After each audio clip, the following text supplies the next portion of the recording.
Bismillahirrahmanirrahim. Assalamualaikum warahmatullahi wabarakatuh. Waalaikumsalam warahmatullahi wabarakatuh. Ya, Waalaikumsalam warahmatullahi wabarakatuh. baik Bapak Ibu semuanya. Terima kasih sudah hadir di media Zoom kami. Terima kasih sudah memenuhi undangan kami. Bismillahirrahmanirrahim. Alhamdulillahilladzi arsala rasulahu bil huda wa dinil haq liyudhhirahu ala dinihi kullih wa kafa billahi sahida.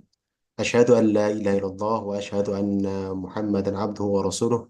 Allahumma salli wa sallim ala Muhammadin wa ala alihi wa sahbihi ajmain. Bapak Ibu, mari kita panjatkan puja dan puji syukur pada Allah Subhanahu wa taala karena berkat rahmat dan hidayahnya kita semua bisa berkumpul secara daring pada hari ini untuk belajar bersama tentang bagaimana menulis artikel ilmiah tembus Scopus. Sebelumnya saya ucapkan salam hangat kepada yang terhormat Wakil Rektor satu Bidang Akademik dan Kerjasama, Bapak Saifur Rahman PhD, yang kami hormati Kepala Perpustakaan UMP, Ibu Rizky Tri Wismanawati Hum, yang kami hormati pula para peserta, Bapak Ibu dosen di lingkungan Universitas Muhammadiyah Purwokerto, dan tentu tak lupa yang kami hormati narasumber kita, Bapak Dr. Johanjang dari Customer Consultant Elsevier South Asia. Dan tak lupa yang kami hormati para pustakawan di lingkungan Universitas Muhammadiyah Purwokerto. Bapak, Ibu yang kami hormati, em, untuk lebih em, menghemat banyak waktu, mari kita simak bersama sambutan pertama dari Ibu Kepala Perpustakaan UMP, Ibu Rizky Tri Wismanawati Shum. Pada beliau kami persilakan. Baik, terima kasih Mas Amri. Sudah bisa masuk ya suaranya ya. Sampun. Terima kasih. Assalamualaikum warahmatullahi wabarakatuh. Yang kami Waalaikumsalam. hormat, yang terhormat Bapak Saifur Rahman PhD selaku Wakil Rektor Wakil Rektor 1 Bidang Akademik dan Kerjasama. Yang kami hormati Bapak Johanjang selaku narasumber hari ini dan teman-teman dari Perpus serta Bapak Ibu dosen yang berbahagia. Alhamdulillah, alhamdulillahirobbilalamin, puji syukur hadirat Allah Subhanahu wa taala sehingga kita dapat dipertemukan di ruang virtual ini pada hari ini untuk membahas mengulas bagaimana strategi uh, untuk dapat membuat artikel sehingga tembus di jurnal yang terindeks Scopus nih Bapak Ibu. Saya yakin Bapak Ibu tulisannya, artikelnya sudah banyak. Nah, mungkin dilihat dari laporan di data di Scopus yang sudah kita langgan ini, terdapat 500 sekian dokumen yang sudah terindeks Scopus yang terafiliasi dengan UMP, Bapak Ibu. Semoga dengan adanya kegiatan ini nanti uh, dapat bertambah ya Bapak Ibu. Oh iya. Tidak lupa salawat dan salam kita juga haturkan kepada Nabi besar Muhammad SAW. Semoga kita semua termasuk termasuk umatnya yang mendapatkan syafaat di yaumil akhir nanti. Amin ya rabbal alamin. Bapak Ibu, terima kasih untuk sudah hadir di ruang virtual ini. Insya Allah nanti akan ada narasumber dari Elsevier, Bapak Johanjang yang pengalamannya sudah banyak, Bapak Ibu. Semoga apa yang kami berikan ini bisa memotivasi Bapak Ibu untuk lebih banyak lagi untuk dalam melakukan penelitian dan menghasilkan banyak lagi artikel-artikel yang terindeks Scopus. Sedikit laporan Pak WR bahwa minggu kemarin kita baru selesai roadshow keliling ke ke semua fakultas untuk memberikan sosialisasi bagaimana pemanfaatan Scopus bagi dosen dan mahasiswa. Alhamdulillah di hari ini sekarang kita belajar bersama-sama bagaimana untuk menulis artikel sehingga bisa tembus ke jurnal-jurnal yang terindeks Scopus. Mungkin dari kami sekian. Apabila ada kekurangan atau kesalahan teknis dalam menyelenggarakan webinar ini, kami atas nama panitia mohon maaf sebesar-besarnya. Terima kasih untuk partisipasinya. Kami sekali lagi kami ucapkan selamat mengikuti webinar ini. Semoga kita semua mendapatkan manfaatnya. Terima kasih. Wabillahi taufiq wal hidayah. Wassalamualaikum warahmatullahi wabarakatuh. Waalaikumsalam warahmatullahi wabarakatuh. Terima kasih banyak pada Ibu Rizky atas sambutannya yang penuh semangat. Betul sekali Bapak Ibu sekalian bahwa uh, beberapa hari kemarin kami sudah melakukan roadshow keliling fakultas ini. Karena perpustakaan kita hari ini tidak hanya melayani secara luar jaringan saja, namun juga banyak database dan banyak resources yang bisa dimanfaatkan oleh sivitas akademika tanpa mahasiswa atau dosen itu datang ke kampus. Nah, kegiatan-kegiatan yang turun langsung menyentuh apa namanya di Fakultas Prodi itu adalah bagian ikhtiar kami untuk lebih mendekatkan diri kepada seluruh sivitas akademika UMP agar layanan perpustakaan itu bisa menjangkau ke seluruh sivitas akademika UMP. Semoga ikhtiar ini menjadi hasil, menjadi berkah bagi kita semua.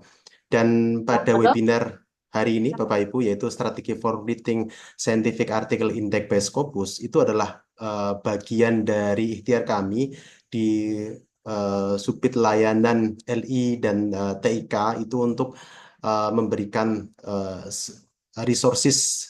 Dalam hal ini adalah database Scopus yang kita langgan, bagaimana bisa dimanfaatkan secara maksimal. Karena kita sudah berlangganan, tentu ini perlu dimanfaatkan secara maksimal.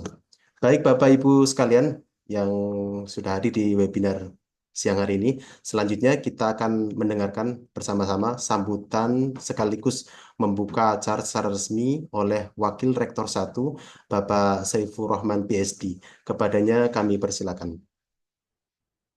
Terima kasih Mas Amri. Bismillahirrahmanirrahim. Assalamualaikum warahmatullahi wabarakatuh. Waalaikumsalam warahmatullahi wabarakatuh. Alhamdulillah wa syukurillah wa la hawla wa la quwwata illa billah. Asyhadu an la ilaha illallah wahdahu la syarikalah wa asyhadu anna Muhammadan abduhu wa rasuluh, amma ba'du. Yang kami hormati Ibu Kepala Perpustakaan, Ibu Rizky, yang kami hormati narasumber kali ini, Dr. Johan Jang. So he is the customer consultant of the Elsevier for the Asia Pacific. Bapak Ibu, so welcome Dr. Johan Jang.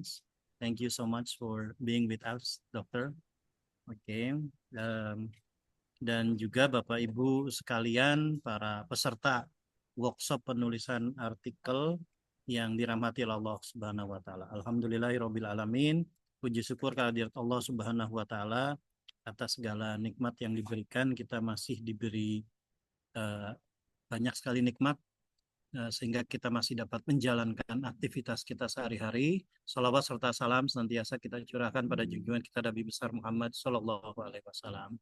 Tadi Bu Rizky telah memaparkan semua komponen yang ada di universitas, baik lembaga penelitian pengabdian masyarakat, fakultas, kemudian prodi. Kita saling membahu-membahu Bapak Ibu untuk meningkatkan artikel kita terindeks Scopus dan perpustakaan. Alhamdulillah di tahun ini sudah berhasil berlangganan Scopus Bapak Ibu, sehingga database yang ada di perpustakaan yang tadinya terkunci setelah berlangganan dari Scopus tersebut bisa kita download secara bersama-sama Bapak Ibu, dan perpustakaan juga sudah melakukan roadshow ke fakultas-fakultas. Akan tetapi nanti kalau Bapak Ibu dosen masih ada yang belum sempat ketika mengikuti kegiatan roadshow dari perpustakaan, di perpustakaan sangat terbuka lebar ya Bu Rizky ya, untuk mengajari Bapak Ibu sekalian untuk memanfaatkan langganan Scopus yang kita miliki Bapak Ibu.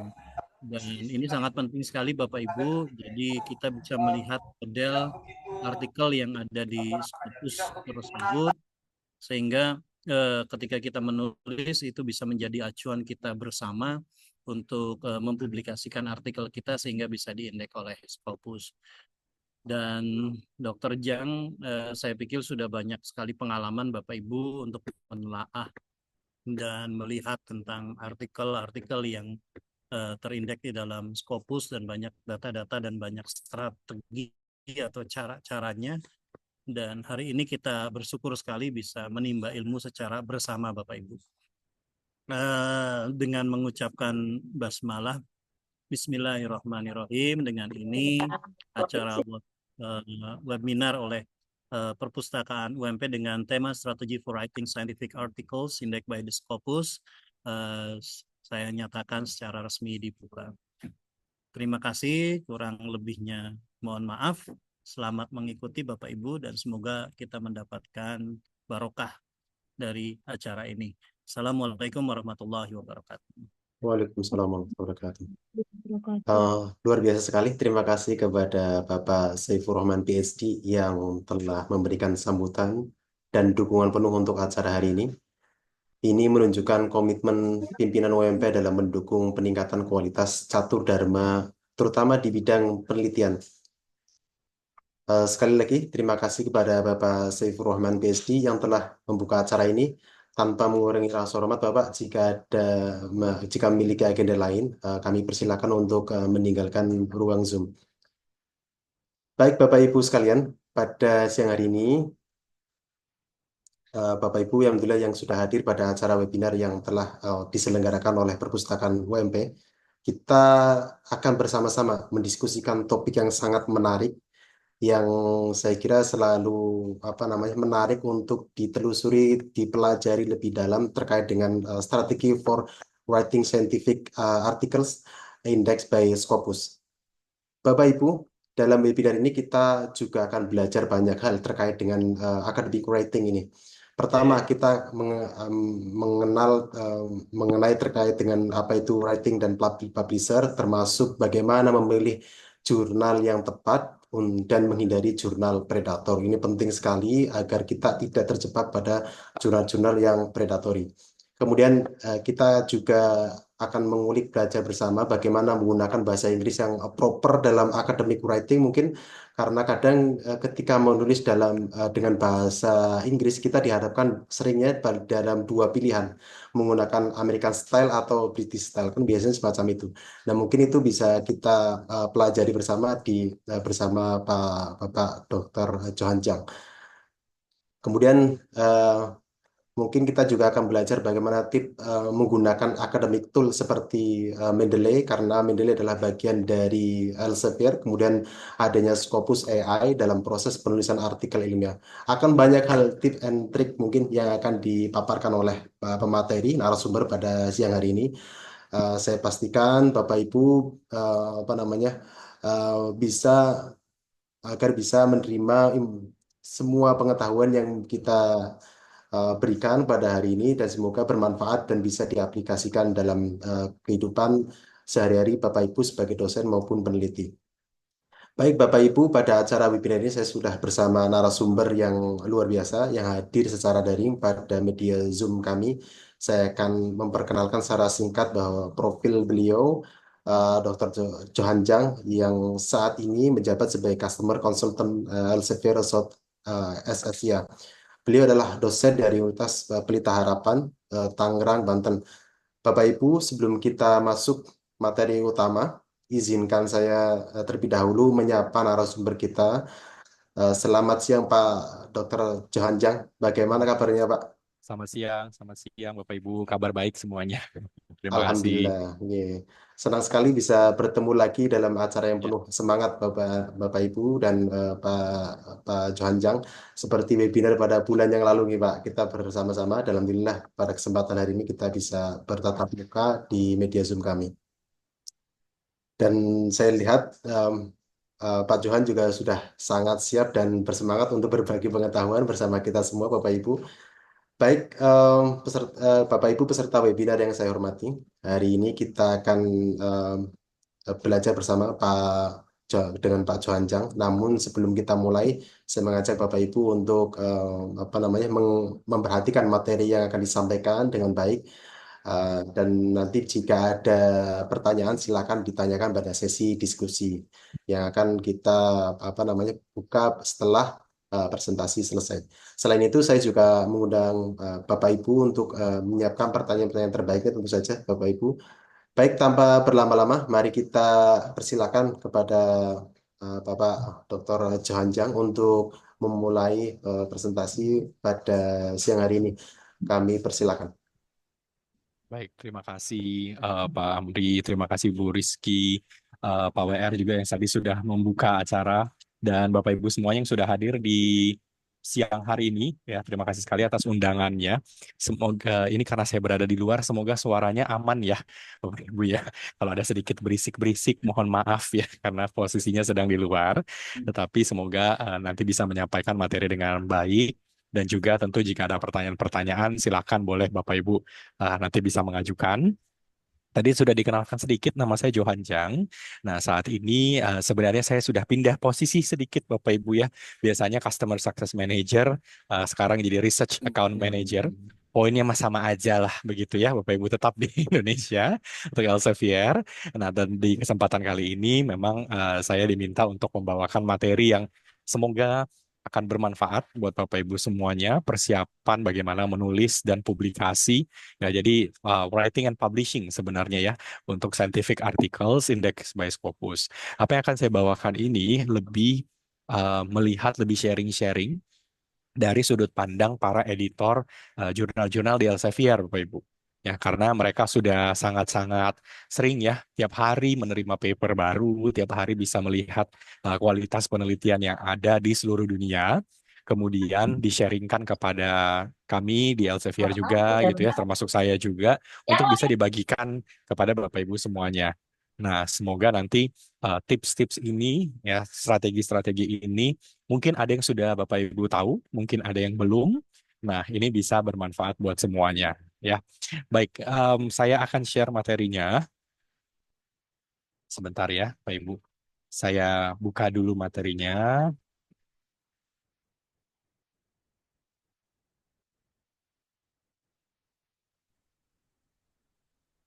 Nah, oke, sudah terlihat ya. Nah, fokus kita kali ini itu ada dua bagian sebenarnya. Yang pertama, kita fokus kepada writing scientific articles ya, sama satu lagi nanti tidak lepas adalah publishingnya gitu ya. Jadi kita mulai yang pertama dulu ya, adalah bagaimana kita mempersiapkan paper kita ya untuk kebutuhan publikasi ya, dan ini adalah sudut pandang dari para editor jurnal Elsevier. Nah, di yang pertama ini, Bapak Ibu ya, kita tahu bersama bahwa di semua disiplin ilmu, ya apapun disiplin ilmunya Bapak Ibu, nah kita pasti dihadapkan pada struktur artikel yang mirip-mirip. Ya, di disiplin ilmu apapun kita selalu punya struktur artikel bernama IMRAT ini. Ya, Bapak Ibu juga pasti sudah familiar lah. Dimulai dari introduction, method, result, and discussion. Tentu ditambah juga dengan adanya title, adanya abstrak, dan juga terakhir adanya referensi. Nah, menurut para editor jurnal, ya kita tentu meskipun semua disiplin ilmu itu standarnya mirip-mirip, ya tetapi kita juga harus memperhatikan bahwa kadang jurnal-jurnal tertentu bisa memiliki struktur yang agak berbeda. Ya, imratnya mungkin masih sama, masih begitu saja, tapi kadang-kadang bisa diminta misalkan discussion and limitation, conclusion-nya dipisah begitu ya. Atau kadang-kadang diminta untuk methods-nya menjadi material and methods gitu. Nah, kita tidak perlu terlalu meributkan hal tersebut. Nah, kita tinggal mengikuti saja kaidah dari masing-masing jurnal. Nah, kemudian apa yang mau saya bahas di sini adalah hal-hal yang di semua disiplin ilmu, lintas disiplin ilmu, kesalahan-kesalahan yang sering kali kita lakukan dalam penulisan paper kita. Sehingga ini menjadi rejection reasons, ya, alasan kenapa kemudian paper kita itu di-reject. Ya, nah tapi saya tidak akan bahas dari segi substansi karena substansi pasti beda-beda nih tiap bidang ilmu nih Bapak Ibu. Ya, jadi kalau di kesehatan sama di sosiologi ya pasti berbeda ya. Nah, karena itu kita tidak bahas substansi, kita cuma membahas mengenai hal-hal yang sering dilakukan oleh para peneliti ya, termasuk kadang-kadang saya juga itu Bapak Ibu ya, sadar nggak sadar. Dan ini menurut para editor harusnya tidak terjadi. Oke. Nah, pertama Bapak Ibu, ini adalah mengenai title, judul dari penelitian kita. Nah, kalau kita lihat dari para editor, mereka melihat bahwa judul itu harus dibuat sesimpel mungkin sebenarnya, ya, attracts reader attention, ya, tidak usah terlalu panjang-panjang, bahasanya juga bahasa yang formal. Nah, satu hal yang paling sering ditemukan oleh para editor, ini terutama ini kasusnya Indonesia nih Bapak Ibu. Jadi saya waktu itu sempat nanya gitu ya, apa ya yang paling kalau dari segi judul gitu ya, apa yang paling sering dilakukan ya, dari artikel-artikel dari Indonesia. Nah, ternyata salah satunya adalah di poin yang terakhir ini, trivial phrases. Kita itu seringkali waktu kita menuliskan judul, kita menggunakan frase-frase yang menurut para editor itu nggak penting. Nah, contohnya, notes on, a study of, an analysis of, gitu. Nah, kenapa menurut para editor frase-frase ini tidak penting? Karena sebenarnya di yang namanya penelitian itu pasti merupakan a study of something, pasti merupakan an analysis of something begitu. Jadi kalau kita menuliskan, misalkan ya, social media analytics titik dua, a study of business to business marketing. Nah, itu sebenarnya sama saja dengan menuliskan social media analytics for business to business marketing. Istilah a study of akhirnya tidak ada fungsinya di sana. Ya, karena tanpa frase ini pun yang baca juga akan tahu ini adalah sebuah hasil studi atau sebuah hasil riset begitu. Nah, ini yang menurut para editor kalau kita lihat di Indonesia dan beberapa negara lain itu punya kecenderungan untuk menggunakan frase-frase seperti ini. Ya, kalau dalam bahasa Indonesia mungkin kita tulisannya misalnya studi tentang apa atau analisa X terhadap Y misalkan begitu. Nah, itu kalau menurut para editor ya sudah dibuang saja kata analisanya langsung to the point begitu. Nah, ini yang seringkali muncul waktu dalam kasus title. Nah, berikutnya Bapak Ibu adalah kasusnya abstrak. Nah, dalam kasus abstrak, sebenarnya yang para editor minta itu adalah kita cukup memiliki 4 poin saja. 4 poin ini boleh lebih dari 4 kalimat. Ya. Nah, ini nanti kita harus sesuaikan lah ya dengan jurnalnya mintanya bagaimana. Misalkan ada yang minta sampai maksimal 200 kata, ada yang boleh lebih dari 200. Nah, itu kita bisa sesuaikan. Tapi poinnya 4 ini pasti harus ada. Pertama adalah problemnya apa, kemudian metodenya apa, results-nya, dan conclusion-nya. Ini intinya kalau dibaca ada semacam logical reason and conclusion dari penelitian kita. Kita pasti berangkat dari sebuah masalah, ya, misalnya research gap-nya apa, begitu ya. Lalu kita lakukan penelitian, jadi kita lakukan metode tertentu, kita dapat hasilnya, dan kemudian kita buat kesimpulannya apa. Nah, ini 4 hal yang selalu akan dicari. Kadang kalau misalkan saya dengan mungkin Bapak Ibu juga pernah ya atau sudah melakukan misalkan dengan mahasiswa bimbingan begitu ya, itu kalau buat abstrak saya suka minta mahasiswa saya meskipun satu paragraf begitu mereka harus bisa buat highlight ya. Jadi saya minta ke mereka, oke, di ini kan kalimatnya total ada 10 misalnya ya. Saya akan minta coba di highlight mana yang problem, mana yang method, mana yang result, dan mana yang conclusion. Nah, supaya kita jadi tahu apakah di abstrak ini memang sudah mencakup semuanya. Ya, kadang-kadang kalau satu paragrafnya lumayan panjang kan kita juga agak bingung ya carinya di mana begitu. Nah, hal yang sama juga akan dimintakan oleh para editor. Tuh. Oke. Nah, berikutnya ini mungkin poin yang paling penting. Ini mungkin sedikit rahasia dapur gitu ya Bapak Ibu. Yang katanya nggak apa-apa ini di-share aja begitu. Nah, karena bagian introduction ini adalah bagian di mana kita perlu untuk memberikan informasi kenapa penelitian kita ini penting untuk dilakukan. Nah, caranya adalah kita harus jawab 3 pertanyaan. Jadi penting tidak pentingnya penelitian itu tergantung dari 3 pertanyaan ini. Ya, jawaban ini, sorry. Nah, yang pertama adalah konteksnya. Where does the field stand? Artinya, kita di awal sekali, waktu kita ketik 1 titik introduction begitu ya. Nah, para editor itu mau tahu di paragraf-paragraf awal bagaimana posisi topik yang sedang kita teliti. Ya, jadi mereka itu mau tahu juga apakah kita paham kondisi topik penelitian kita sendiri. Ya, misalnya kalau saya menganalisa tentang, misalnya saya ingin melakukan penelitian ini adalah tentang mental health misalnya, ya kesehatan mental. Nah, berarti saya harus tahu dulu bagaimana kondisi penelitian-penelitian terkait kesehatan mental. Nah, dalam hal ini saya harus menggunakan referensi sebagai dasarnya. Ya, saya pakai penelitian-penelitian sebelumnya. Nah, tapi satu hal yang para editor itu pentingkan adalah referensi yang kita pakai itu juga ada bobotnya, Bapak Ibu. Nah, kalau kita menggunakan argumen-argumen tertentu yang lumayan firm begitu ya, yang kita yakin ini didukung oleh referensi penelitian apa begitu. Nah, mereka juga akan memperhitungkan referensi yang dipakai itu datangnya dari mana. Kalau referensi yang dipakai itu masih dianggap kurang bagus, kurang berkualitas, nah bisa jadi argumen kita juga dianggap kurang valid begitu. Ya, nah ini kenapa kata kuncinya di sini references becomes critical. Ya, kalau dilihat, oh ini referensinya Q1 semua begitu. Ya tentu ya para editor, para reviewer juga akan lebih lebih yakin begitu ya bahwa Bapak Ibu paham betul dengan kondisi topik yang sedang diteliti. Ya, tapi nggak, mohon maaf nih, misalnya referensi yang dipakai ya ini masih merupakan skripsi atau tesis atau mungkin referensinya sudah tahun 20 tahun yang lalu misalnya gitu ya.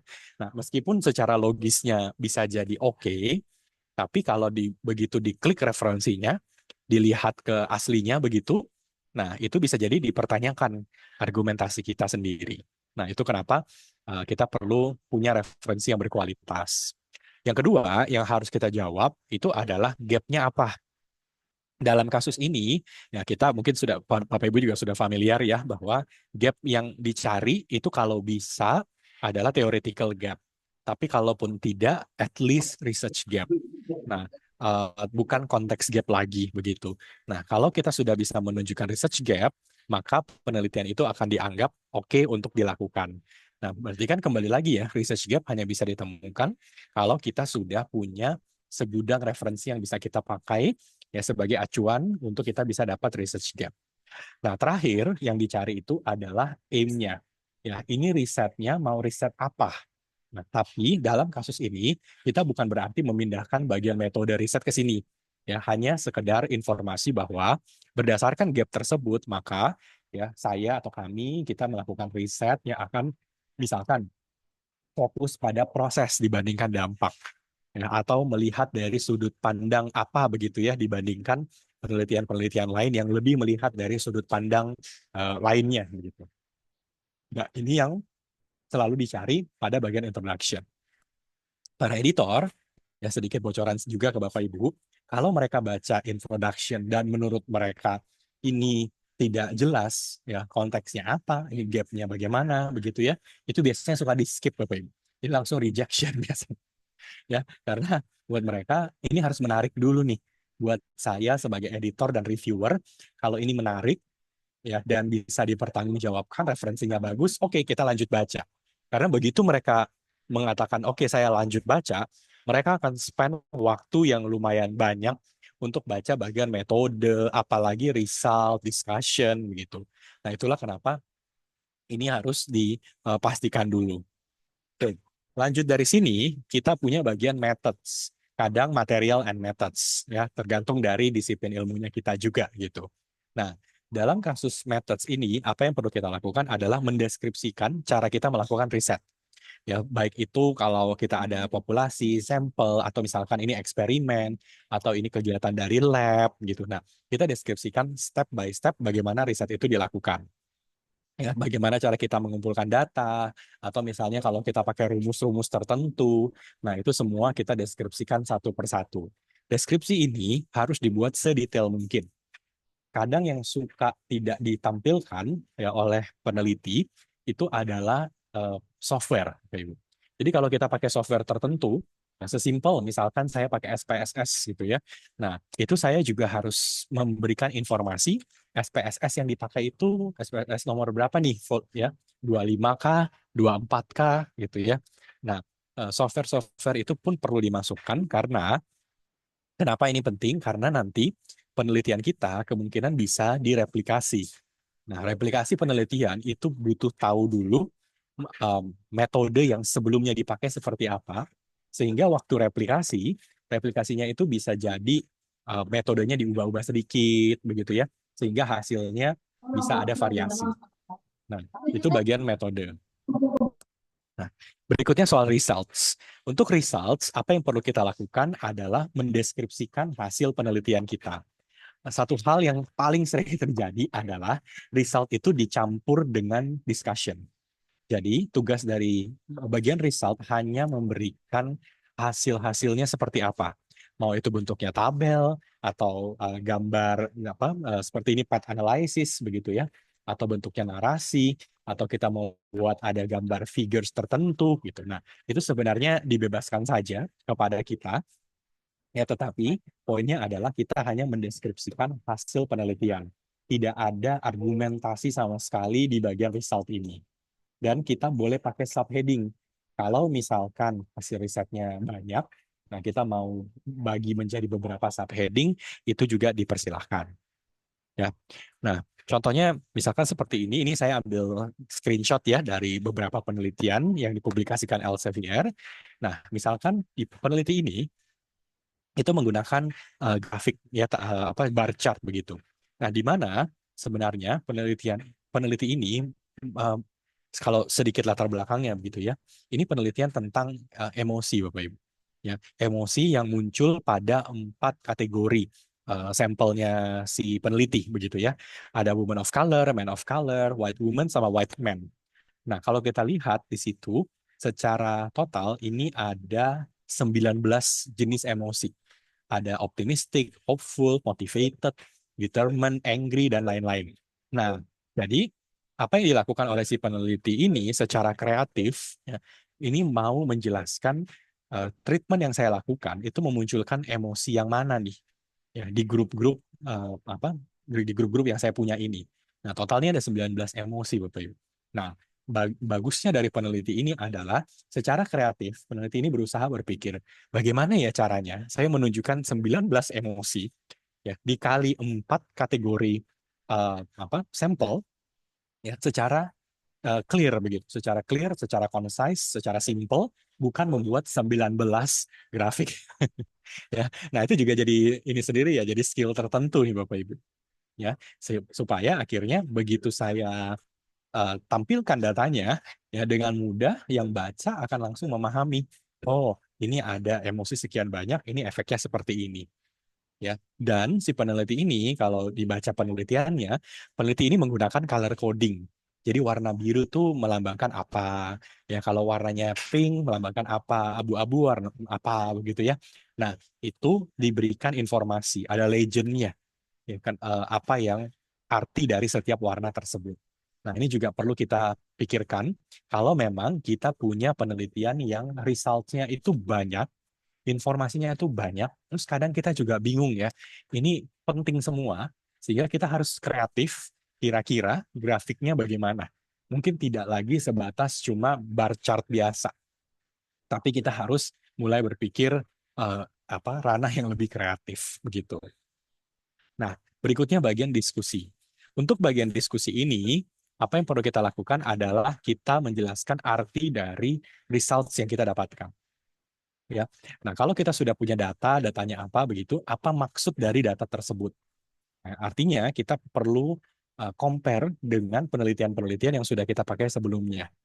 Nah, dan satu lagi yang menurut para editor juga kita suka miss adalah kalau kita punya hal-hal yang unexpected.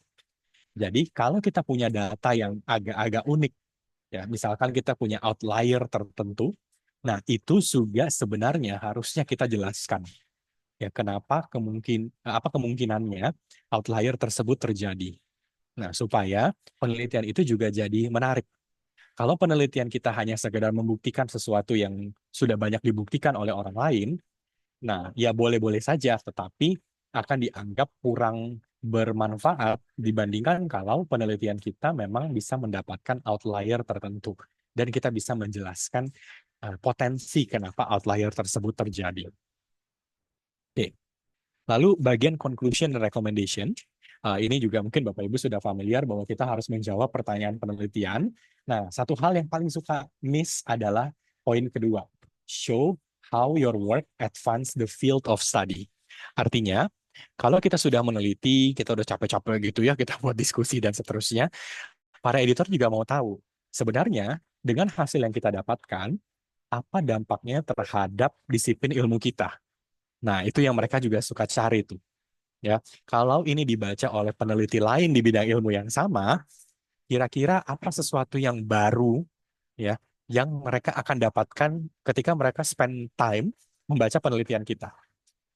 Nah, itu satu hal yang sering sekali miss Bapak Ibu.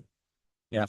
Nah, inilah kenapa kita perlu juga berpikir kalau saya berada di sudut pandang peneliti lain yang di bidang ilmu yang sama, saya baca penelitian ini, saya itu maunya dapatnya apa begitu.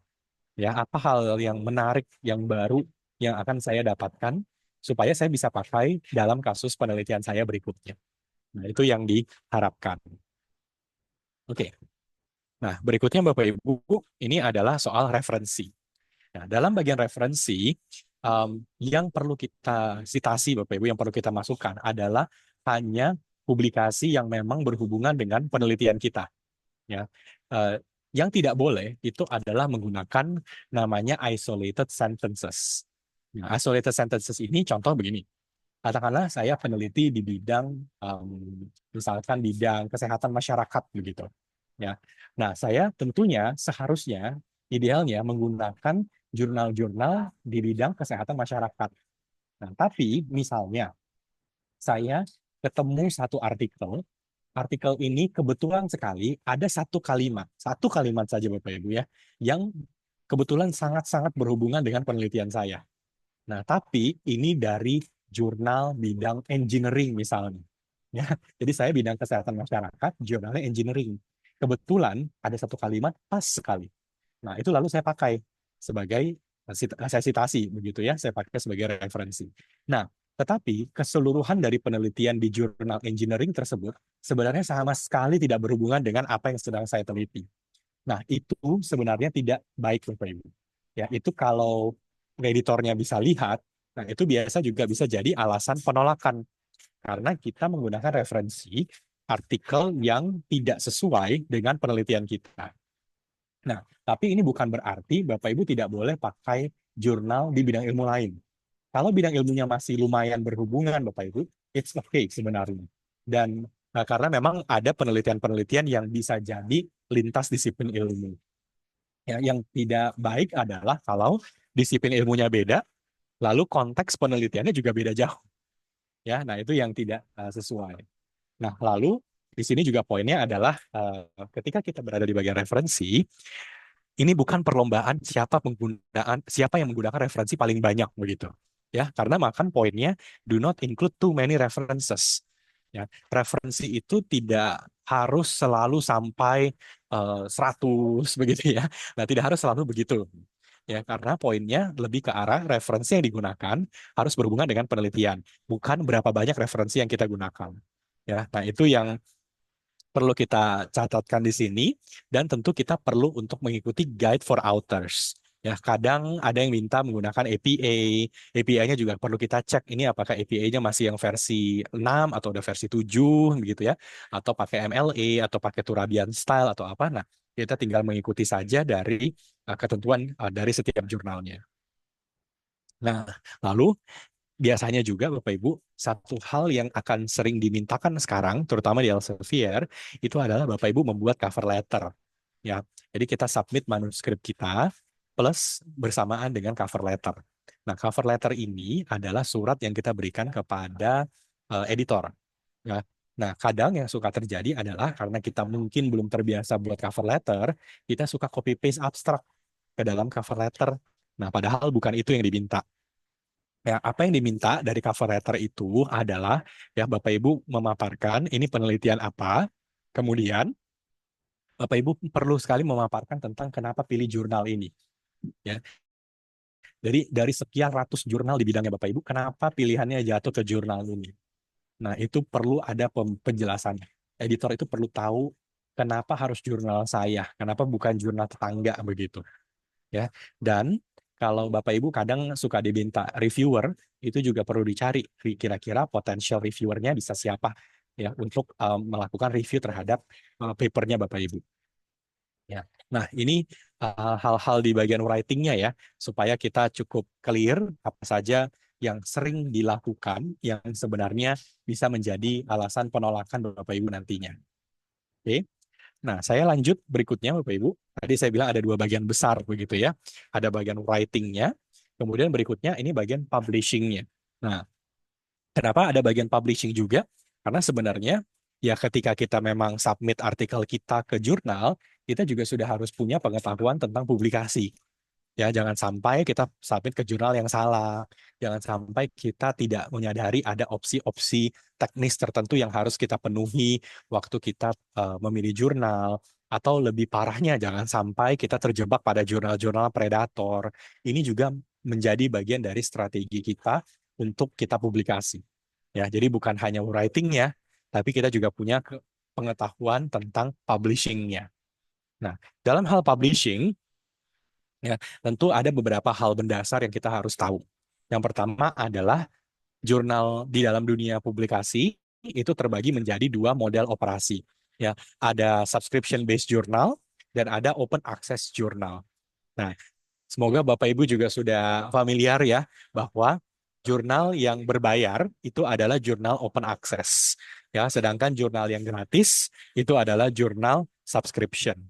Nah, sehingga waktu kita pilih jurnal, ya kita misalnya lagi cari di Scopus, kita ketemu jurnalnya apa, kita masuk ke website dari jurnal tersebut.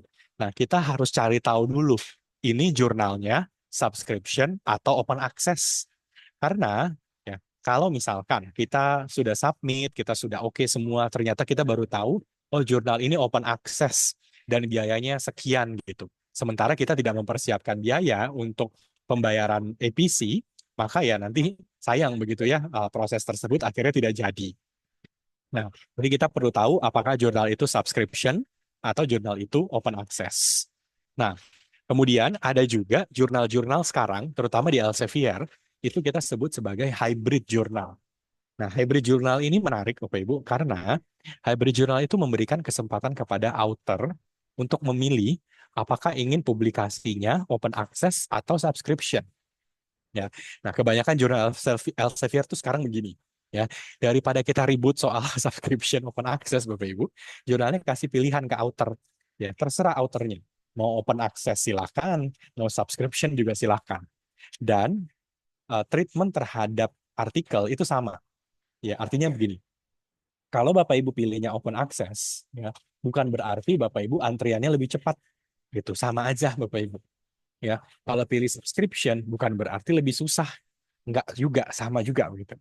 Ya, karena memang jurnal-jurnal yang hybrid itu cenderungnya itu tidak akan tanya ke Bapak Ibu, ini mau open access atau subscription. Ya, biasa pertanyaannya di akhir. Ya, jadi kita submit aja seperti biasa begitu ya. Nah, kemudian nanti di ujung kalau artikel kita sudah di-accept, baru ditanya, ini mau publikasinya open access atau subscription. Nah, kenapa? Karena ini menghindari adanya persepsi-persepsi bahwa open access pasti lebih cepat dari subscription. Ya, justru kalau open access-nya terlalu cepat, itu yang kita harus hati-hati. Ya, jadi memang dalam kasus ini, ya, ketika kita sudah masuk ke dalam website jurnalnya, harus dicek dulu ini jurnalnya subscription, open access, hybrid, atau seperti apa. Ya, oke. Nah, berikutnya tentu kita harus baca jurnal aim dan scope. Nah, satu hal yang kadang kita suka lakukan dan memang tidak boleh dilakukan, itu adalah kita judging jurnal berdasarkan judulnya, Bapak Ibu. Ya, misalkan jurnal yang saya screenshot ini namanya Journal of Cleaner Production, salah satu jurnal Elsevier yang paling terkenal. Nah, kalau kita sekedar lihat judulnya, Journal of Cleaner Production, mungkin kita beranggapan, ini saya suka tanya gitu ya, ini jurnal bidang apa ya gitu. Nah, banyak sekali yang jawabannya adalah, ini jurnal bidang lingkungan hidup. Nah, kenapa? Karena namanya aja Cleaner Production gitu. Belum lihat judul apa gambar jurnalnya itu gambar gunung begitu ya. Nah, ini kayaknya jurnal lingkungan hidup. Padahal kalau kita baca aim dan scope dari jurnalnya, jurnal ini betul lingkungan hidup iya, tapi sebenarnya ini jurnal ilmu manajemen. Ya, jadi jurnal ini mencari artikel-artikel yang fokusnya adalah kepada manajemen berkelanjutan. Ya, misalkan sustainable production, sustainable consumption, ya sustainable development ya dari bisnis begitu. Nah, itu sustainable products dan lain-lain itu tipikal artikel-artikel yang dicari oleh jurnal ini. Ya, sehingga memang kita harus baca dulu aim dan scope jurnalnya apa. Kalau memang nyambung dengan yang kita sedang buat, ya silahkan begitu ya. Meskipun mungkin judulnya kurang pas begitu ya. Oke. Nah, berikutnya, ini juga tips yang sangat penting dari para editor adalah kalau kita ingin publikasi di sebuah jurnal, maka coba buka artikel-artikel, download dan baca artikel-artikel yang sudah pernah dipublikasikan sebelumnya. Ya, jadi kita coba lihat dari volume-volume yang sebelum-sebelumnya, itu kita baca dulu buat apa, supaya kita bisa dapat gambaran apakah paper kita itu masih kurang lebih sesuai dengan paper-paper yang sudah pernah publikasi sebelumnya. Ya. Nah, ini bukan berarti papernya harus kita sitasi ya Bapak Ibu ya, itu nggak ada keharusan. Yang penting sebenarnya lebih ke arah apakah kita bisa melihat ada benang merah dari artikel-artikel yang sudah pernah publikasi sebelumnya dengan artikel kita sendiri. Oke. Nah, kemudian kita juga perlu cari namanya Journal Insight. Di Elsevier, kami menyediakan di Science Direct gitu ya Bapak Ibu ya. Itu kita bisa cari jurnal, dan setiap jurnal itu akan ada namanya Journal Insight. Nah, Journal Insight ini biasanya adalah pertanyaan-pertanyaan yang paling sering ditanyakan oleh author. Ya, misalkan mereka mau publikasi di Journal Clinical Production, nah ini ada beberapa pertanyaan yang suka ditanya. Yang pertama, ini jurnalnya hybrid atau tidak? Nah, atau open access atau bagaimana? Ini jurnalnya hybrid, Bapak Ibu. Nah, di mana kalau kita mau publikasinya open access karena hybrid ya, itu kita perlu membayarkan APC. Nilai APC-nya sudah ada ya. Jadi nilai APC-nya di situ sudah ada. Nah, kita bisa lihat ya 3.970 US dollar. Nah, kalau kita publikasinya open access. Ya, tapi karena jurnalnya hybrid, Bapak Ibu mau gratis juga bisa. Nah, selain itu, kita menyediakan namanya time to first decision. Nah, time to first decision, di situ kalau kita lihat 3,9 minggu, anggaplah 4 minggu begitu ya. Ini adalah berapa lama waktu menunggu sampai kita bisa dapat jawaban dari editor. Jadi misalkan per hari ini, kalau saya submit artikel saya harus menunggu 1 bulan, baru saya bisa dapat jawaban dari editor. Nah, kemudian di situ ada review time, 6,7 minggu. Ini artinya berapa lama saya diberikan waktu untuk melakukan review. Ya, anggaplah 7 minggu begitu Bapak Ibu. Ya. Dan yang terakhir, kalau saya sudah di-accept, berapa lama waktu publikasi? Ya, di situ 0,8 minggu, ya anggaplah 8 hari. Ya. Nah, angka-angka ini kami sediakan, tetapi sering berubah-berubah nih Bapak Ibu. Ya, karena tergantung dari antrian. Jadi hari ini begini, nanti besok ya bisa berubah gitu ya. Ini saya screenshotnya beberapa waktu yang lalu. Hari ini saya rasa kalau Bapak Ibu ke website jurnalnya sudah berubah lagi, karena memang sangat tergantung dari berapa antrian yang ada saat ini. Ya, jadi time to first decision-nya bisa berubah, publication time bisa berubah, ya. Dan setiap jurnal itu sudah disediakan jurnal insight seperti ini. Ya, ini membuat kita Bapak Ibu jadi lebih aware. Ya, saya butuh waktu berapa lama secara timeline. Ya, kalau saya berusaha untuk publikasi di sebuah jurnal tertentu. Nah, kita menyediakan tools untuk bisa memilih-milih jurnal nih Bapak Ibu, ya supaya tidak salah. Nah, toolsnya di sini pertama, kalau Bapak Ibu ingin publikasinya di jurnal Elsevier, spesifik jurnal Elsevier, nah Bapak Ibu bisa menggunakan sciencedirect.com. Ya, jadi silakan bisa ke sciencedirect.com, kemudian pilih Journal and Books. Ya, nah itu untuk Elsevier. Ini adanya kalau Bapak Ibu buka website di sebelah kanan atas itu ada Journal and Books. Tinggal diklik, di situ ada ribuan jurnal yang bisa Ada dipilih. jurnal PAI. Ya. Nah, kemudian berikutnya kita juga menggunakan journalfinder.elsevier.com. Nah, di sini Bapak Ibu perlu memasukkan abstrak. Ya. Jadi abstraknya sudah harus jadi, Bapak Ibu copy paste abstraknya. Nah, kemudian nanti akan diberikan rekomendasi jurnal. Ya, terbitan Elsevier. Nanti Bapak Ibu bisa compare di situ juga gitu ya, kira-kira jurnal mana yang lebih sesuai dengan abstrak yang saya miliki. Ya. Dan satu hal juga Bapak Ibu tidak perlu khawatir mengenai abstrak yang di copy paste. Ya, kadang-kadang saya suka ditanya nih, kalau abstraknya di copy paste, nanti ya ini enggak ya nanti waktu saya cek plagiarisme takutnya masuk abstraknya jadi plagiarisme gitu ya. Nah, itu kita pastikan tidak terjadi Bapak Ibu. ya, karena data abstrak Bapak Ibu itu tidak di save. Ya, jadi tidak masalah kalau Bapak Ibu copy paste abstrak masuk ke dalam tools Journal Finder. Ya, oke. Berikutnya kita juga punya calls for paper. Ini juga sama, Bapak Ibu tinggal ke sciencedirect.com, ya pilih Journal and Books. Nanti di sebelah kiri itu ada pilihan calls for paper. Nah, calls for paper ini adalah untuk semua special issue. Ya, jadi Bapak Ibu nanti bisa cari bidang ilmunya apa, ada special issue-nya apa saja. Silakan di browse-browse, di situ ada deadline-nya kapan, ya, topiknya yang dicari seperti apa, itu semuanya sudah disediakan, ya. Dan angkanya juga suka berubah-berubah ya, tergantung special issue-nya lagi berapa banyak. Oke. Nah, kemudian Bapak Ibu punya akses ke Scopus. Nah, jadi gunakan juga Scopus ya untuk bisa mencari jurnal, memahami jurnal, bisa bahkan compare jurnal. Ya, ini seharusnya Bapak Ibu sudah paham ya. Jadi dari scopus.com tinggal diklik sources. Nah, setelahnya Bapak Ibu nanti bisa lihat ya, di situ ada puluhan ribu jurnal yang tersedia, bisa difilter-filter dan bisa dicek ini jurnalnya masih aman atau sudah discontinue ya, atau apakah berpotensi discontinue. Nah, itu juga bisa kita sambil cek ya.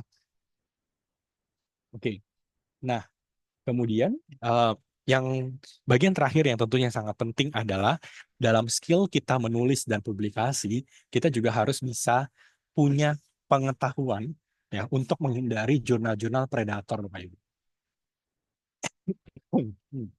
Sorry, sebentar ya. Oke. Ya, jadi kita juga harus punya kemampuan, pengetahuan untuk kita bisa tahu apakah jurnal ini aman atau jurnal ini predator, discontinue, atau jurnal ini punya potensi untuk menjadi predator. Nah, ini satu hal yang sepertinya kalau kita lihat sekarang ya, itu sudah mutlak harus dimiliki. Ya, di level apapun, S2, S3, Bapak Ibu dosen begitu ya.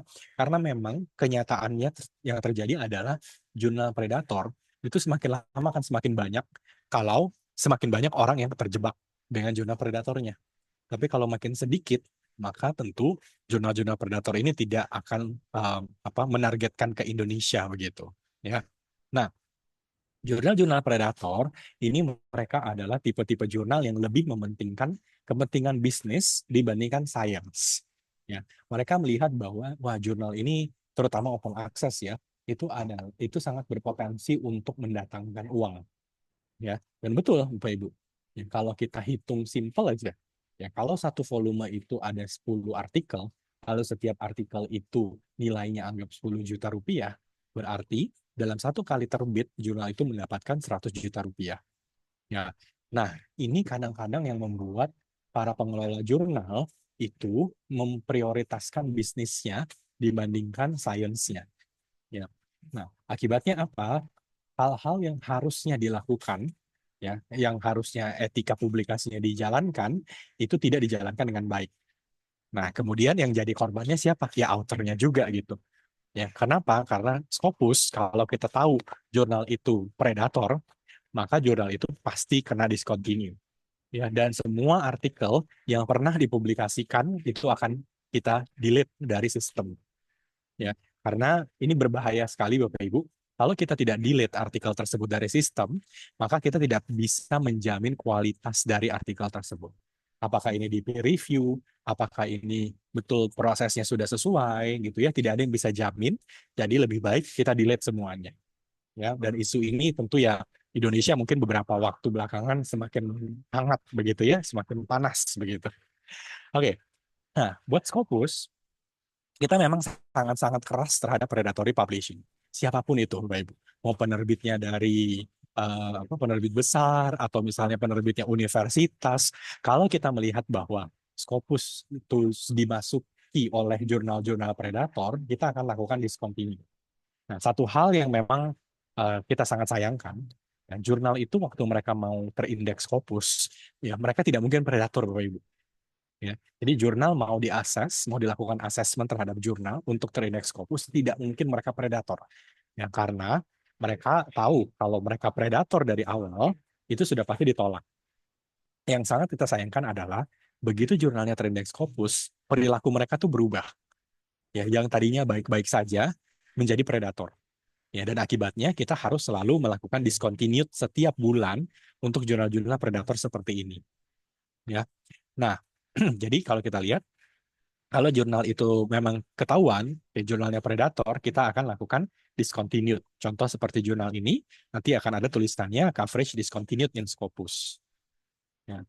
Nah, kenapa kemudian jurnal-jurnal predator ini semakin bermunculan? Kalau kita lihat ada 4 alasan. Ya. Nah, yang pertama adalah publish or perish. Publish or perish ini bukan nama software ya, kebetulan aja nih. Publish or perish dalam kasus ini adalah buat ada kesalahan sistemik. Ya, ada kesalahan yang by system terjadi, ya, di mana karir dari seorang akademisi itu sangat dipengaruhi oleh jumlah paper yang mereka publikasikan. Nah, bukan berarti sebagai akademisi kita nggak publikasi sama sekali, itu juga nggak tepat gitu Bapak Ibu ya. Tapi yang jadi masalah adalah kalau kata kuncinya itu adalah jumlah paper. Ya, kita dihitung hanya dari jumlah paper kamu itu berapa. Nah, kita tidak dilihat dari kualitas paper kita itu apa. Ya, jadi yang penting tuh jadinya tahun ini saya harus publikasi 4, tahun depan saya harus publikasi 5 gitu. Nah, yang penting jumlah publikasinya berapa. Nah, seharusnya yang bisa membuat predatory publishing itu pelan-pelan menghilang adalah kalau fokusnya pada kualitas. H-index saya berapa? Citasi saya berapa? Apakah terjadi hilirisasi dari penelitian saya begitu. Nah, itu gambaran yang jauh lebih ideal. Oke. Berikutnya teknologi. Saat ini sudah terlalu gampang untuk buat website, Bapak Ibu. Nggak usah programming juga udah bisa. Jadi, kadang-kadang jurnal itu suka di cloning. Ya, website jurnal aslinya di cloning, dibuatkan website baru, akhirnya kita terjebak masuk ke website yang baru, yang padahal palsu gitu. Ya, atau inexperience. Nah, kita nggak terlalu paham tentang dunia publikasi, akhirnya kerja keras kita gitu ya, kita publish di jurnal yang tidak tepat. Nah, atau OA exploitation. Nah, OA exploitation itu ada kesalahan dari author juga. Karena kasusnya begini. Misalnya nih, Bapak Ibu diminta bayar biaya yang sangat-sangat mahal dengan janji bahwa ini akan ada guaranteed publication. Kalau Bapak Ibu bayar misalkan 30 juta, terus menurut Bapak Ibu, nggak apa-apa lah, ya sudahlah saya bayar saja, uang saya banyak gitu ya, nggak apa-apa saya bayar 30 juta. Nah, artinya Bapak Ibu sudah mengiyakan untuk predatory journal semakin bermunculan gitu. Ya, nah ini juga jadi penyakit nih Bapak Ibu. Ya, yang harus kita cut. OA itu boleh, open access tidak masalah, tapi eksploitasi terhadap open access yang jadi masalah. Nah, bagaimana caranya kita bisa lebih hati-hati terhadap jurnal predator? Bapak Ibu, yang pertama adalah gunakan Scopus sebaik-baiknya untuk melihat perbandingan jumlah dokumen dan citasi. Nah, jurnal-jurnal yang bagus itu citasinya harusnya jauh lebih besar dibanding jumlah dokumennya. Ya, dokumennya boleh banyak Bapak Ibu, seperti contohnya di sini ya. Ini dokumennya besar, 18.000 lebih, tapi citasinya jauh lebih besar. Nah, ini nggak masalah. Ya, tapi kalau terbalik, citasinya kecil sekali, jumlah dokumennya banyak sekali, itu adalah tipikal jurnal yang harus kita hindari. Ya, karena artinya kita akan dipertanyakan ini jurnalnya kenapa publikasi bisa sebanyak ini, tapi tidak mementingkan kualitas dari jurnal ini sendiri. Gitu ya. Lalu berikutnya, selalu cek aim dan scope. Nah, aim dan scope, Bapak Ibu, harus sesuai. Kalau jurnal ini jurnal engineering, maka jurnal ini akan publikasi engineering. Kalau jurnalnya agriculture, ya publikasinya agriculture. Ya, yang kadang suka terjadi pada jurnal predator adalah publikasinya di bidang misalkan dia harusnya bidang energi, tapi publikasi sosiologi misalkan. Ya, publikasi pendidikan atau publikasi bidang medis, padahal jurnalnya bidang energi. Nah, itu tidak boleh sama sekali. Ya, jadi aim dan scope harus sesuai baik antara jurnal itu sendiri dengan artikel-artikel yang dipublikasikan oleh jurnalnya. Kalau Bapak Ibu ketemu jurnal yang publikasinya asal, ya justru yang harus ditanya juga adalah authornya. Ya, kok bisa authornya udah tahu ini jurnal bidang energi, dia publikasi, ya, dan tetapi dia adalah bidang kesehatan masyarakat.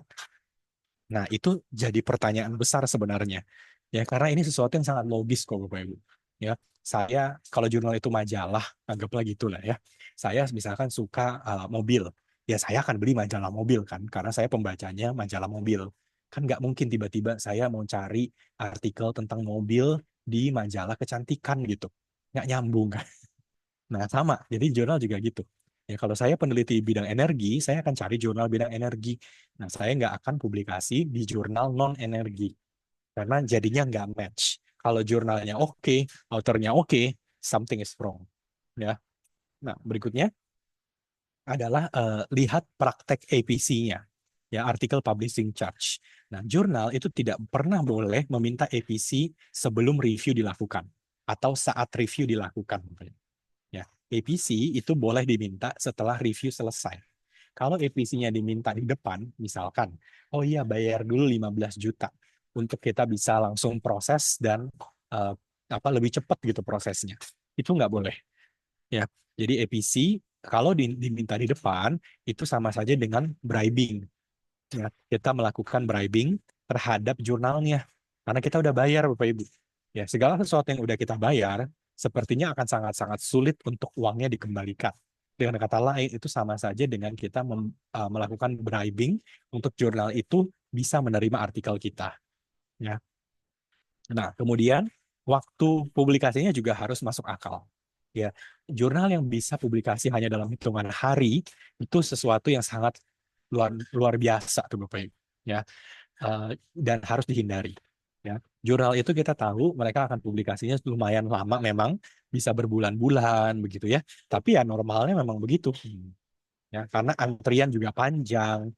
Mereka juga ada proses internal yang harus dilakukan. Jadi normal-normal saja untuk sebuah jurnal memakan waktu berbulan-bulan. Tapi kalau jurnal itu bisa hanya dalam waktu beberapa hari atau cuma 1 minggu gitu ya, kita justru harus mempertanyakan ini jurnalnya prosesnya kayak apa ya bisa secepat itu melakukan pre-review sampai publikasi.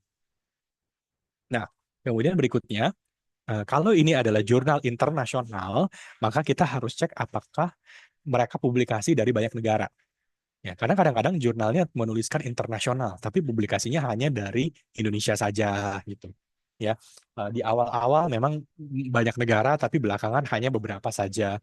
Nah, itu juga kita harus agak curiga di sana. Ya, beda kasusnya kalau katakanlah jurnalnya namanya Asian Study. Ya, jadi ini jurnalnya tentang Asia. Nah, kalau jurnalnya tentang Asia, tapi kemudian banyak publikasinya dari Amerika, justru kita harus mempertanyakan lagi nih Bapak Ibu. Ya, lah kok ini jurnal Asia publikasinya di Amerika gitu. Nah, itu juga tidak pas. Ya, oke. Berikutnya cek juga editorial timnya. Ya, jadi Bapak Ibu kalau kita lihat editor in chief-nya siapa, co-editornya siapa, nah coba di copy paste namanya, cari beliau di Scopus. Ya, cari informasinya. Ini tuh siapa? Ya, benar nggak orang ini ada? Ya, ada loh jurnal-jurnal Bapak Ibu yang mereka mengganti editor in chief, nggak bilang-bilang sama Scopus. Begitu kita cek editor in chief-nya, ini orangnya nggak ada. Ini fiktif gitu. Ya, ditulisnya iya ini profesor dari Universitas XYZ gitu. Kita cari ke Universitas XYZ, profesor itu nggak ada. Ya, nah jadi kita juga harus cek ya apakah editornya ini real atau bagaimana. Ya, nah kemudian yang terakhir adalah kita harus selalu melihat bagaimana praktek reviewnya. Ya, ada jurnal-jurnal yang kadang Bapak Ibu waktu review dilakukan atau review udah selesai itu suka minta kita melakukan proofreading. Nah, proofreading itu nggak masalah, proofreading itu boleh, tapi yang tidak boleh adalah kalau proofreadingnya hanya boleh dengan jurnal tersebut. Ya, jadi misalkan jurnal itu minta ke kita, oke, kamu proofreading dulu ya. Ini sudah selesai papernya, oke, tapi perlu proofreading. Tapi proofreadingnya harus sama kita dengan biaya yang tidak masuk akal. Nah, itu juga sama aja adalah ciri-ciri dari jurnal yang predator. Ya, karena biaya APC tidak dinaikkan, ya, tidak ada keanehan dari pengelolaan APC, tapi uangnya digunakan dalam uang itu dimintakan dalam format proofreading.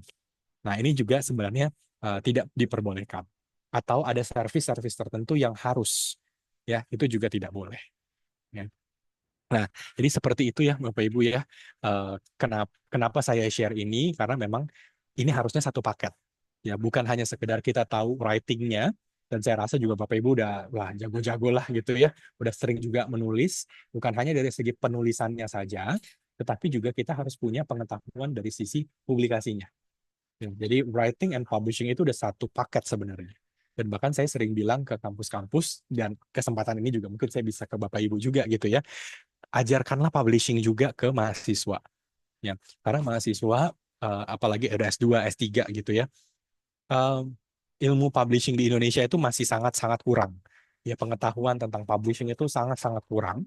Sehingga banyak sekali tulisan-tulisan Indonesia yang bagus-bagus, itu akhirnya publikasinya asal-asalan. Ya, dan akibatnya kita tidak melihat dampak dari publikasi. Nah, itu juga kadang, ya itu kenapa saya sering bilang ke universitas, kalau ada kelas metode riset, itu kan pasti ada lah ya, selalu harus ada dibarengi dengan publikasi, Bapak ya. Ya, supaya metode riset itu bukan sekedar bisa pakai software, bisa menulis, tapi bisa sampai publikasi. Ya, kebanyakan ya apa karena saya ngajar metode riset juga nih Bapak Ibu ya. Kalau sedikit sharing ke Bapak Ibu, kalau saya ngajar di awal-awal itu malah yang saya ajar tuh publikasinya dulu, baru nulisnya. Jadi saya balik gitu prosesnya. Ya, supaya mahasiswa itu punya pengetahuan nanti nih kalau mereka sudah selesai bikin tesis atau karya ilmiah, mereka tidak kebingungan mencari jurnal. Ya, mereka tahu, oh ini jurnalnya nggak bagus, oh ini jurnalnya memang bagus gitu ya, saya harus mempersiapkan waktu beberapa bulan gitu. Nah, itu satu hal yang perlu kita sharing supaya lengkap writingnya kita sudah paham, ya, plus berikutnya publishingnya. Ya, ujung-ujungnya ini akan membawa Indonesia itu punya power yang bagus juga dalam hal kita kuantitasnya besar, tapi kita juga harus meningkatkan riset-riset yang berkualitas. Ya. Nah, mungkin seperti itu sharing dari saya, Bapak Ibu ya. Semoga bermanfaat, semoga banyak ilmunya. Dan tentu kalau ada pertanyaan-pertanyaan, silahkan supaya kita masih punya waktu untuk tanya jawab. Ya, terima kasih. Baik, sangat luar biasa dan lengkap sekali. Em, Tadi di awal disebutkan bagaimana membuat artikel yang baik sesuai dengan format IMRED. Kemudian hati-hati membuat judul artikel, kemudian abstraknya harus minim ada 4 poin di dalamnya, problem, metodenya juga harus dijelaskan, dan ada 2 lagi tadi, result and conclusion ya. Kemudian ada introduction juga di awal itu, kenapa penelitian ini penting untuk dilakukan, yang mencakup 3 pertanyaan tadi, ada konteksnya, kesenjangan dari penelitian itu, research gap, theoretical gap, kemudian juga ada tujuan. Banyak sekali. Mungkin ini dari Bapak Ibu dosen dan mungkin ada bagian dari mahasiswa juga yang mau bertanya. Kami persilakan mungkin 3 penanya dulu, nggih. 3 penanya, karena waktunya terbatas. Ya, ada pertanyaan?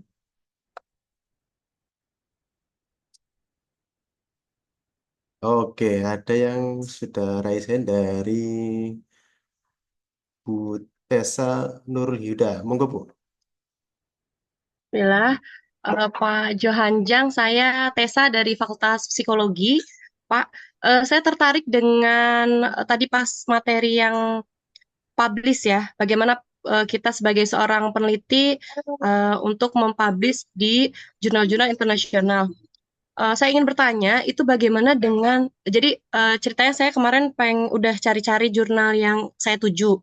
Memang ada beberapa di penerbitnya itu Elsevier. Nah, saya penasarannya, apakah ada syarat-syarat tertentu kalau kita ingin mendapatkan waiver ketika APC-nya misalnya sangat-sangat besar gitu ya, atau misalnya malah jika misalnya di Elsevier itu ada beberapa penerbit yang APC-nya memang besar, tapi karena misalnya UMP sudah subscribe, misalnya walaupun ini subscribe-nya kan hanya untuk sebagai pembaca saja, ada diskon atau ya waiver tertentu gitu Pak. Terima kasih. Sekian pertanyaan dari saya. Ya, oke. Langsung saya jawab ya, Pak ya. Nah, untuk waiver, sebenarnya pertama sebelum waiver, Ibu bisa cek dulu ini jurnalnya murni open access atau hybrid nih. Nah, kalau jurnalnya murni open access, baru kita coba next step-nya, yaitu waiver gitu. Siapa tahu ternyata ini jurnalnya hybrid. Kalau jurnalnya hybrid, nggak usah minta waiver. Ya, langsung aja pilih subscription model. Nah, tapi kalau memang ini murni open access, eh, apakah bisa minta waiver? Tergantung editor. Ya, jadi kita memang perlu nulis ke editornya, ya. Eh, apakah bisa diberikan waiver ya untuk APC dengan alasan funding dan lain-lain gitu, Bu. Nah, kalau ini jawabannya tergantung editor ya, karena memang mereka tuh punya kok sebenarnya power untuk karena mereka kan punya ini ya, mereka tahu sendiri keuangan jurnal dan lain-lain.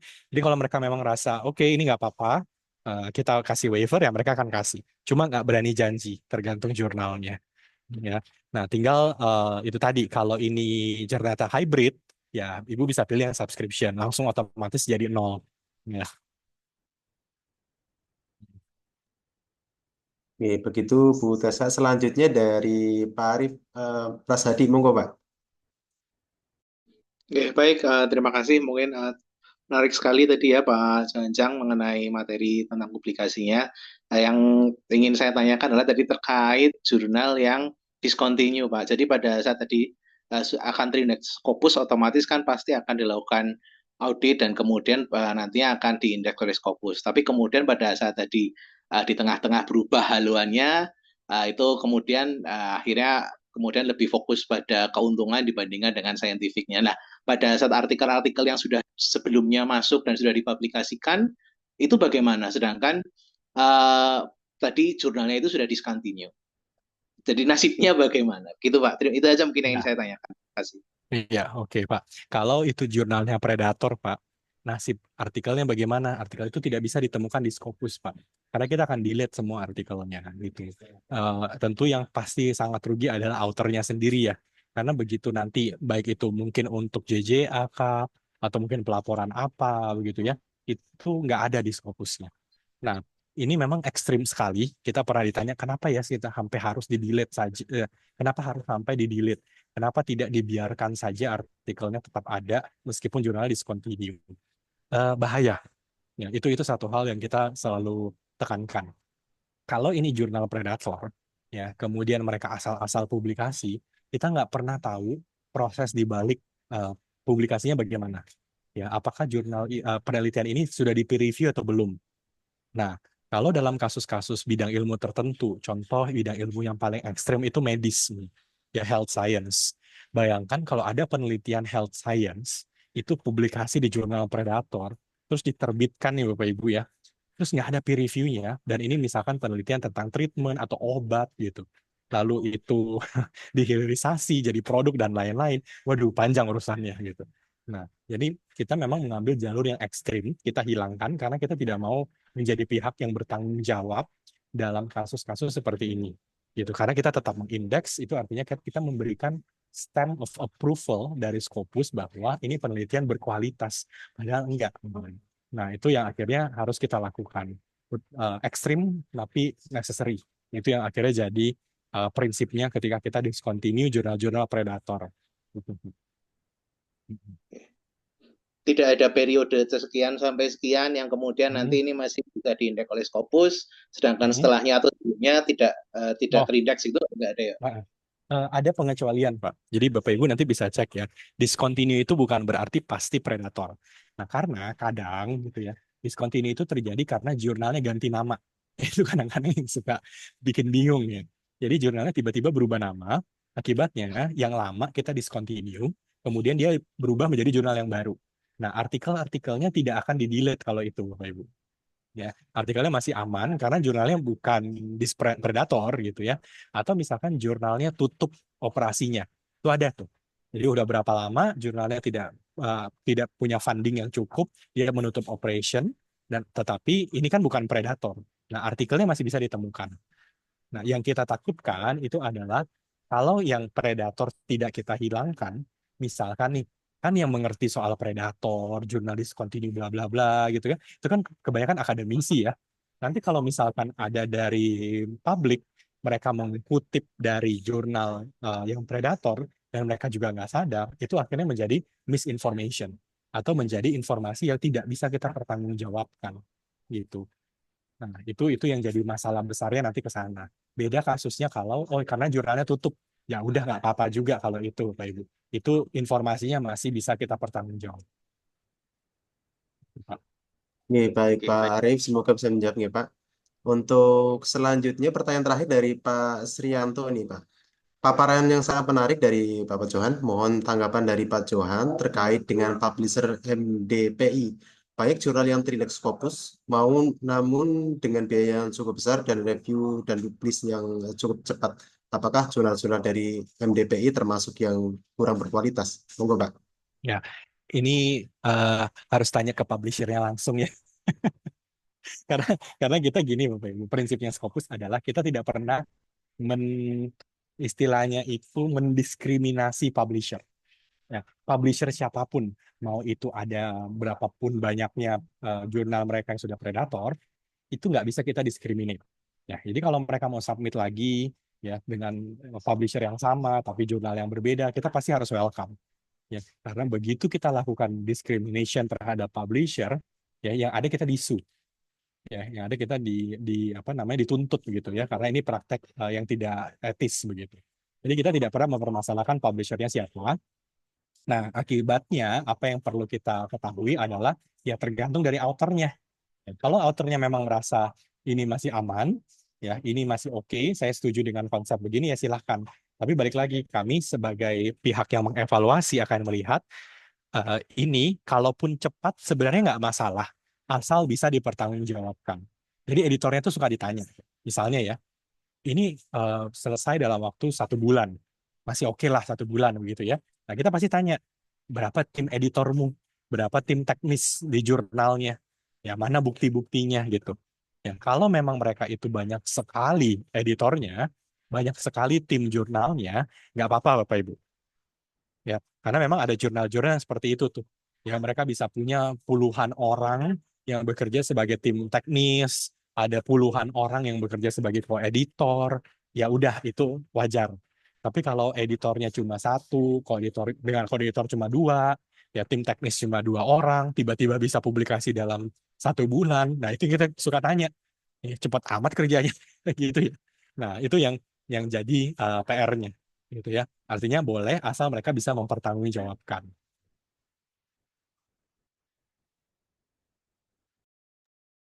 Ya, sudah cukup nggak Pak? Em, apakah ada tambahan lagi dari Bapak Ibu? Satu lagi mungkin kalau ada, karena Pak Johan ini sedang akan melanjutkan tugas di lain tempat. Oke, saya kira sudah tidak ada. Terima kasih pada Pak Johan yang telah memberikan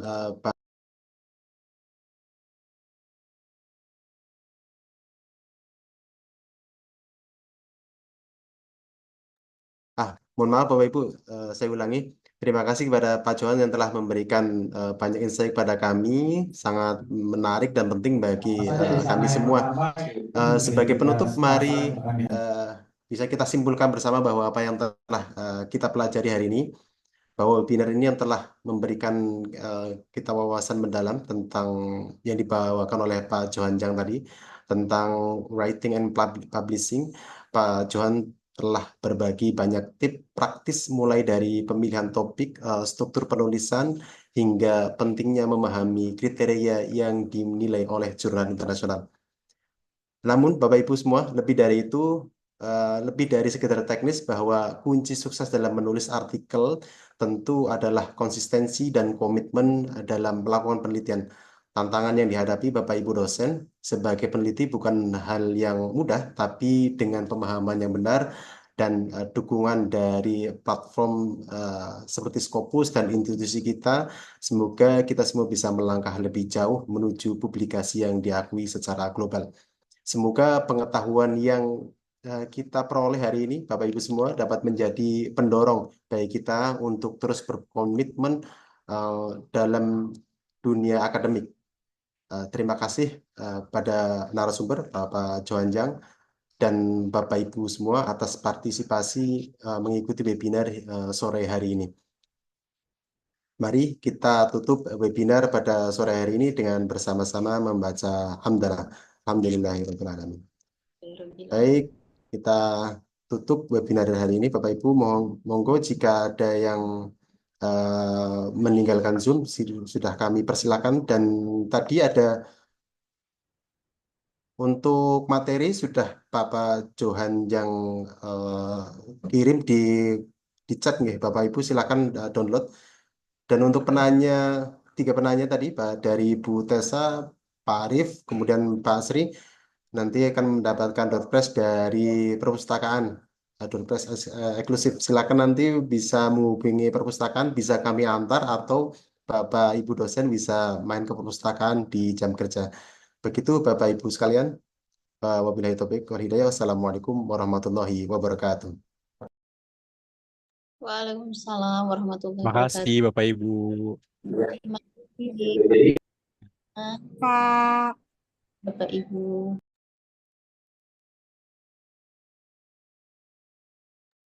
Baik Bapak Ibu, jika ada yang belum presensi silakan isi presensi terlebih dahulu. Jika sudah, kami sampaikan terima kasih dan bisa meninggalkan ruang Zoom kami.